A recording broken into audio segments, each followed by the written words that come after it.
AP విద్యాశాఖ మంత్రి నారా లోకేష్ చొరవతో దివ్యాంగులైన 25 మంది విద్యార్థులకు జాతీయ విద్యా సంస్థల్లో చదువుకునే అవకాశం లభించింది. ఇంటర్ బోర్డు అధికారులు చేసిన చిన్న పొరపాటుతో ఎన్ఐటీ, ఐఐటీలో చదువుకునే అవకాశం కోల్పోయారు.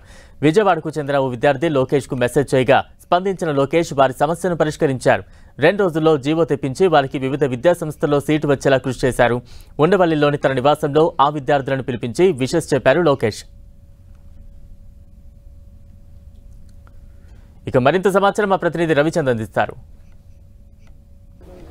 ఆంధ్రప్రదేశ్కు సంబంధించిన విభిన్న ప్రతిభావంతులు 25 మందికి జాతీయ విద్యా సంస్థలో సీట్లు అయితే దక్కించుకున్నారు. వారందరికీ ఇంటర్మీడియట్ విద్యా సంస్థ చిన్న తప్పిదం వల్ల వారందరికీ ఏదైతే సీట్లు రాని పరిస్థితిని సత్యదేవ్ అనే ఆంధ్రప్రదేశ్కు సంబంధించిన ఒక కుర్రవాడు నారా లోకేష్కి మెయిల్ పెట్టారు.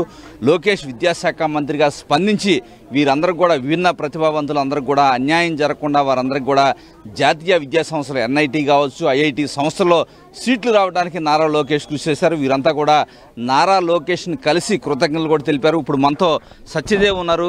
సత్యదేవ్, ఏంటి అసలు ఏం జరిగింది, ఏంటి అసలు దీని వెనక వివరాలేంటి? ఐఐటి మద్రాస్లో రౌండ్ 1లో సీట్ రాగానే ఇంటర్మీడియట్ బోర్డు మెమోలో ఒక చిన్న ఇష్యూ ఉండడం వల్ల మా సీట్ రిజెక్ట్ అయిపోయింది. సో అప్పుడు ఏం చేయాలో తెలియని పరిస్థితిలో లోకేష్ సార్ అయితే దీన్ని రిజాల్వ్ చేయగలరని తెలిసి మా డాడీకి చెప్పగానే డాడీ బిజినెస్ ఫ్రెండ్ ఒక ఆయన నెంబర్ ఇవ్వడం జరిగింది. సో నా సిచ్యువేషన్ అంతా ఎక్స్ప్లెయిన్ చేస్తూ లోకేష్ సార్కి మెసేజ్ పెట్టగానే ఒక ½ అన్ అవర్లో లోకేష్ సార్ వాళ్ళ ఆఫీస్ నుంచి నాకు రెస్పాన్స్ వచ్చి నాకు కాల్ చేశారు.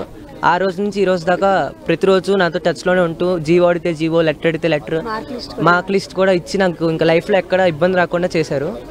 సో అలా నా సీట్ మళ్ళీ నాకు వెనక్కి ఇప్పించారు. ఇక్కడ మొత్తం ఎంతమంది ఉన్నారు ఈ విధంగా నీలాగా అన్యాయం జరిగిన వాళ్ళు? ఎంతమంది ఉన్నారు? ఎంతమంది ఇప్పుడు లోకేష్ గారి చర్యల వలన లబ్ధి పొందుతున్నారు? ప్రెసెంట్ అయితే 25 మెంబర్స్ ఉన్నారు. ఇంకా ఈ ఇష్యూ తెలుసుకొని ఇంకో 10 to 15 మెంబర్స్ నెక్స్ట్ రౌండ్లోకి క్వాలిఫై అవ్వడానికి ట్రై చేస్తున్నారు. లోకేష్ సార్ కూడా అది రిజాల్వ్ చేస్తా అని చెప్పారు. లోకేష్ గారు ఈ చర్య ద్వారా మీకు ఏమనిపిస్తుంది? ఆయన మాకు ఎలాగా సహాయపడారో మేము పెద్ద అయిన తర్వాత ఇంకో 10 to 20 మెంబర్స్కి మేము హెల్ప్ చేయండి అని మాకు చెప్తూ మాకు కొన్ని మోటివేషన్ ఇస్తూ అలా మమ్మల్ని మోటివేట్ చేశారు.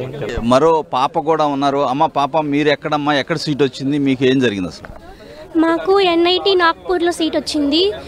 ఫస్ట్ ఎన్ఐటి భూపాల్లో సీట్ రాగానే 2 daysకి క్వెరీ రైజ్ అయ్యి సీట్ కూడా క్యాన్సిల్ అయిపోవడం జరిగింది.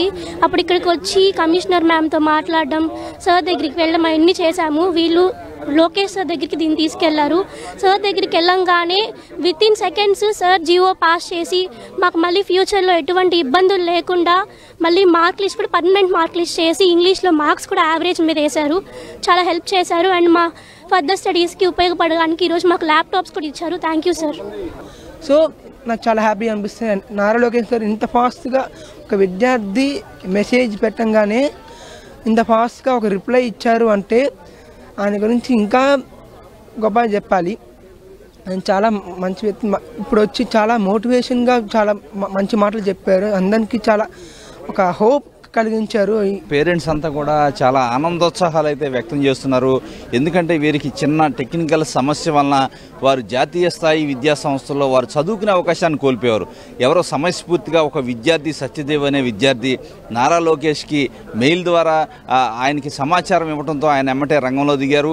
విద్యాశాఖ మంత్రిగా తన బాధ్యతను నిర్వర్తించారు. ఇంటర్మీడియట్ బోర్డు అధికారులను ఆదేశించారు.